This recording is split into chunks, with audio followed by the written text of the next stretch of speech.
Don't joke. Move, quickly, quickly, quickly, like the soldier. This footage from earlier this year shows a stunning military upset in the Cette vidéo tournée plus tôt cette année montre un renversement militaire spectaculaire en République démocratique du Congo. Ces hommes sont des mercenaires étrangers bien entraînés, engagés par le gouvernement congolais.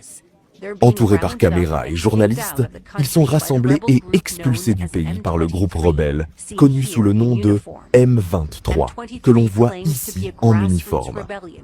Le M23 se présente comme une rébellion populaire qui lutte contre le gouvernement pour garantir les droits de la minorité ethnique Tutsi de l'Est du Congo.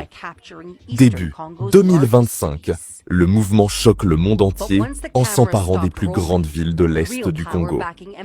Mais une fois les caméras éteintes, les véritables forces qui soutenaient l'avancée surprise du M23 ont envahi la région.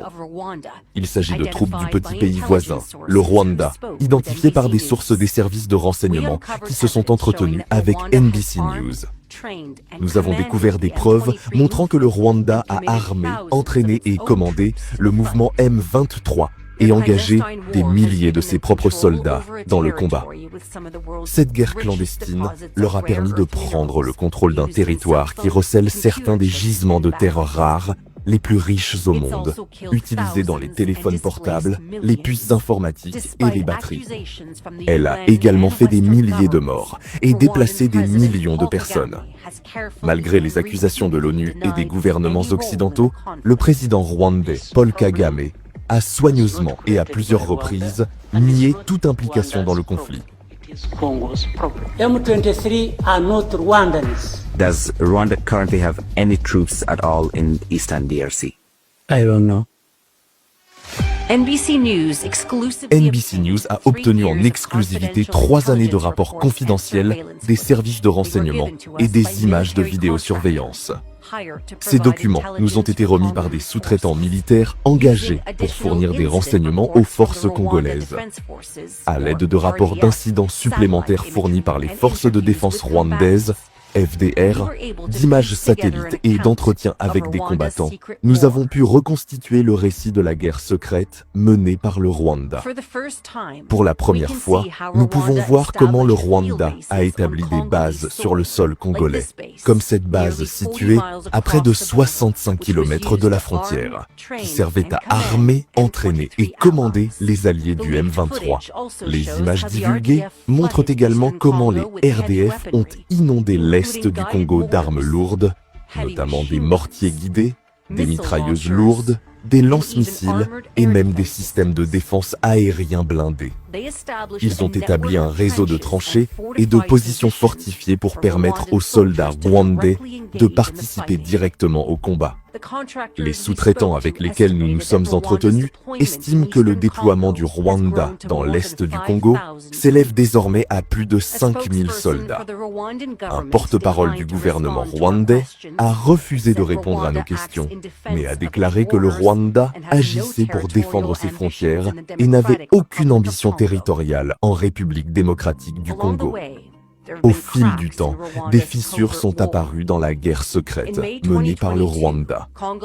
En mai 2022, les forces congolaises ont affirmé avoir capturé 2 soldats rwandais sur le sol congolais. Le Rwanda a nié ces allégations, affirmant que les soldats avaient été kidnappés de l'autre côté de la frontière. Mais NBC a obtenu le rapport interne des forces de défense rwandaises sur l'incident, qui confirme que ces soldats ont été capturés alors qu'ils participaient à une attaque du M23 contre une caserne militaire congolaise. Le rapport recommande que leur commandant, qui a autorisé ces soldats à participer à l'attaque alors qu'ils portaient des insignes militaires rwandais, soit puni.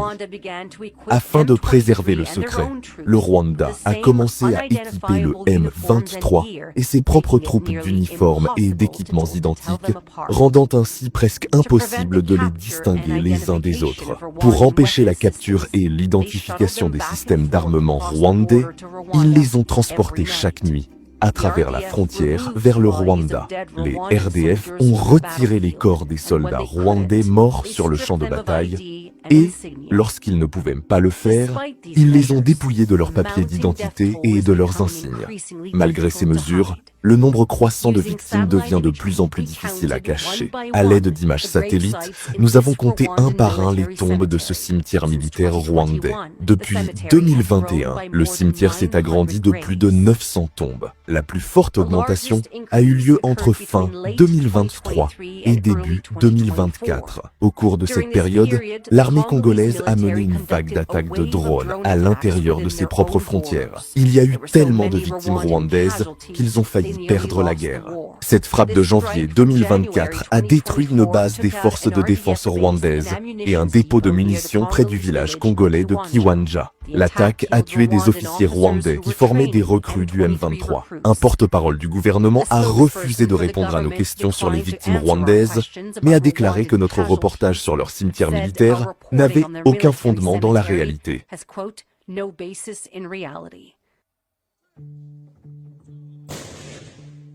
BBC News s'est entretenu avec un ancien membre de l'armée rwandaise qui a perdu des amis, des mentors et des membres de sa famille dans le conflit. Il nous a confié que leurs funérailles avaient été strictement surveillées et contrôlées. Craignant des représailles du gouvernement, il s'est exprimé auprès de NBC sous couvert d'anonymat. Il nous a fourni des documents et des sources corroborantes pour vérifier son récit. Afin de garantir son anonymat, nous lisons une transcription de son interview.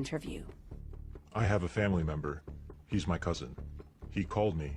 He said the enemy is very dangerous here. He said we're very afraid. And he was shaking. You know, the voice was shaking. He died on December 31st, 24. They bring you to the cemetery, they show you the coffin, then they bury, then you go home. After that, they follow up with the families, their conversations, if they're sharing what happened to them. They're supposed to stay silent. Pour de nombreux Rwandais, le chagrin est plus fort que la peur.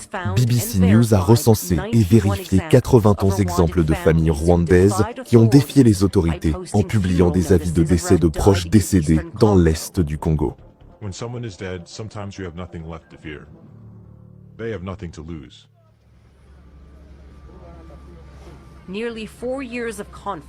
Près de 4 ans de conflit ont fait payer un lourd tribut à la population civile congolaise. Des millions de personnes ont dû fuir leur foyer pour échapper au combat, souvent à plusieurs reprises. Les tentatives du Rwanda pour dissimuler sa présence ne font qu'aggraver la situation. Un rapport divulgué en janvier 2024 montre comment les FDR et le M23 ont établi cette petite position fortifiée, puis expulsé tout le village voisin afin de préserver le secret. Au cours de la guerre, de nombreux déplacés ont trouvé refuge dans des camps de réfugiés autour de Goma, la plus grande ville de la région. Mais Goma est désormais occupée par le M23 et les forces rwandaises, et beaucoup sont à nouveau déplacés.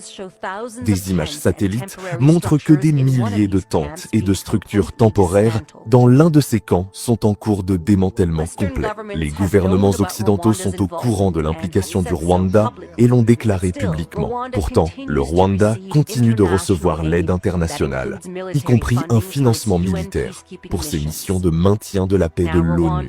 Aujourd'hui, le Rwanda participe aux pourparlers de paix négociés par les États-Unis, bien qu'il n'ait jamais officiellement reconnu sa participation au conflit.